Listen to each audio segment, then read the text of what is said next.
I think I found a way to break this up. So in this lecture, we're going to be looking at some of the social changes wrought by the turn towards modernity. As industry and technology ensured steady food supplies, fast-growing populations swelled cities to unprecedented size.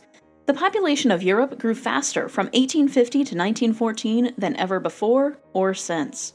The Irish potato famine of 1840 was the last peacetime famine in European history. New technologies like canning and refrigeration made food abundant year-round, permitting the export of Argentine beef and mutton to Europe. Meat, fruit, vegetables, and oils became part of the daily fare of city dwellers. In 1851, Britain became the first nation in the world with a majority of its population living in cities and towns. By 1914, more than 80% of Britain's population lived in urban areas. 60% of Germany's population and 45% of French residents did.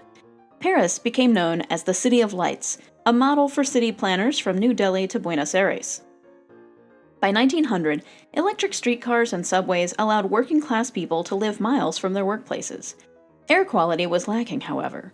The coal that powered the steam engines polluted the air. Immigration was a hallmark of the late 19th century, especially to the United States. Chinese immigrants provided most of the labor for constructing the Transcontinental Railroad. In California especially, Chinese immigrants began to plant roots in the United States by establishing small businesses. In other areas in the West, Chinese workers provided backbreaking work in mines. White workers attacked Chinese laborers in the Rock Spring Massacre in Wyoming in 1885.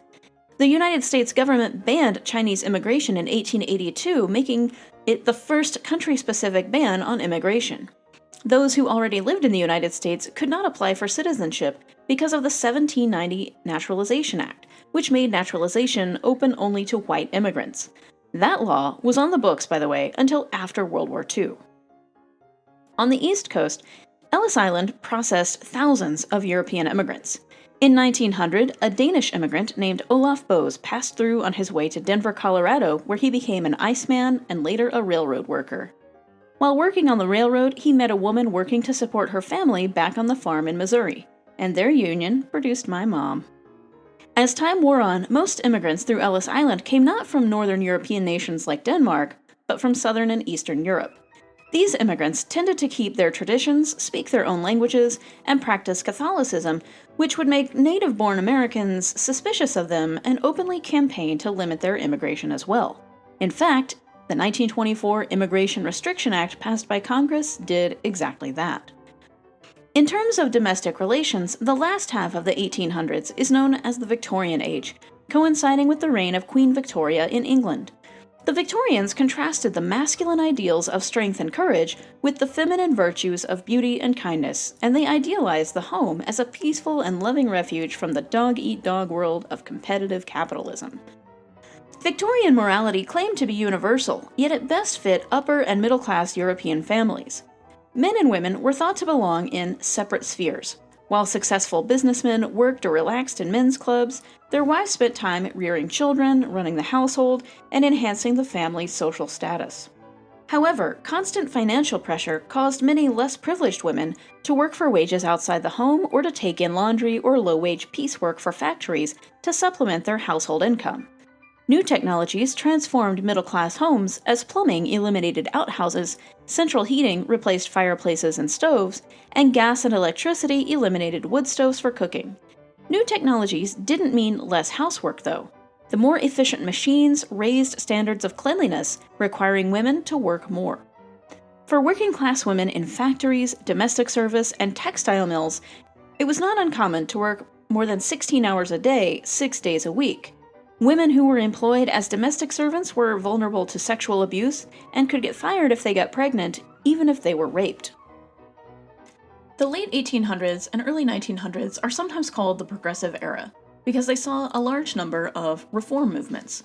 Reform movements such as women's suffrage, temperance, tried to improve society by getting women the right to vote and by ending the consumption of alcohol.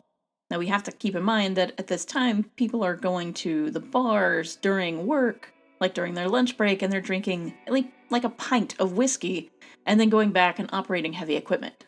The argument behind temperance was, for women's protection, that men were spending too much time in saloons, they were spending their paychecks on the drink, and they were not spending their paychecks on their families like they should be as providers of the family. But there's also kind of a dark side to reform. So I mentioned the Chinese Exclusion Act, which was definitely a race-based, country-specific restriction on immigration. There's also the eugenics movement, and, of course, a lot of racism. But I want to take a look at one specific case involving the eugenics movement. And it involves a woman named Carrie Buck. She was from Charlottesville, Virginia. She was sometimes described as being a below-average student, although later historians have argued her grades do not testify to that. But when she was in 6th grade, she was removed from school by her foster family. They wanted her to help out around the house. When she was 17, her foster mother's nephew raped her, and she became pregnant as a result of this.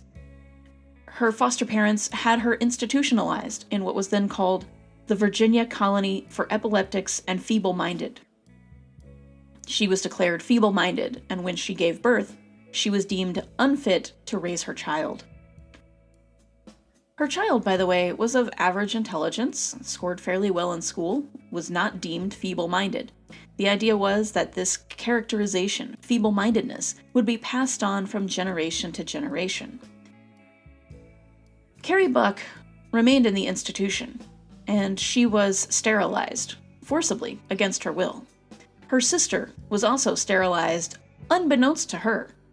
She was in the hospital for appendicitis, getting her appendix removed, and while they were in there, they sterilized her without even informing her, without her consent.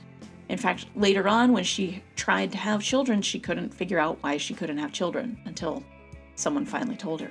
This was done because of a eugenics law in Virginia, the Virginia Sterilization Act of 1924. Now, Carrie Buck ended up making a case out of this. In fact, her case went all the way to the Supreme Court of the United States, which validated the Virginia statute. And in the 8-1 decision, Oliver Wendell Holmes Jr., one of the most important justices from the Supreme Court ever, said, quote, "3 generations of imbeciles are enough. Only one justice voted against the Virginia statute." And by the way, this has not been overturned. This is still a part of the American jurisprudence. This legitimized eugenic sterilization laws all over the United States. The Virginia Sterilization Act of 1924 remained on the books until 1974. Now you might be wondering, how could these laws exist? How would they get started in the first place? Well, they were done with the best of intentions to, as they saw it, clean up society. But you can see how even the best intentions can have really terrible effects. In the next section of the lecture, we're going to take a look at some of the economic effects brought about by this turn towards modernization.